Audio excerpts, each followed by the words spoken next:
که چیزی بر ضد الله بگید. زمزمه میکنه اونها این همه مدت برای بهبودی تو دعا کردن، اما تو فقط داری بدتر میشی.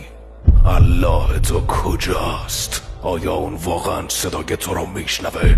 بسیاری از افراد قبل از این لحظه رو تجربه کردن و هر کدوم به شیوه خودش. حالا نوبت شماست. حتی پیامبر صلوات الله علیه هم از الله خواست که او رو از این امر محافظت کنه. آیا این به اندازه کافی گویا نیست؟ در واقع هرچه ایمان شما قوی تر باشه، پاسختون در لحظه مرگ قوی تر خواهد بود. میگن مرگ حقه. در طول زندگی هرچی که با اون روحمون رو پر کرده باشیم، در زمان مرگ هم همون رو بر روی زبون میاریم.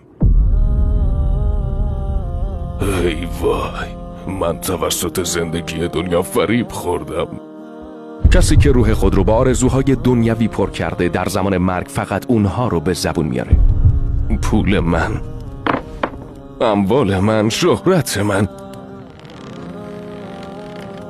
اما مؤمنی که زندگی خود رو با عشق الله در قلبش گذرونده، پروردگارش رو به یاد میاره و نامش رو میگه. یا رب، یا لطیف، یا رحمان، یا الله.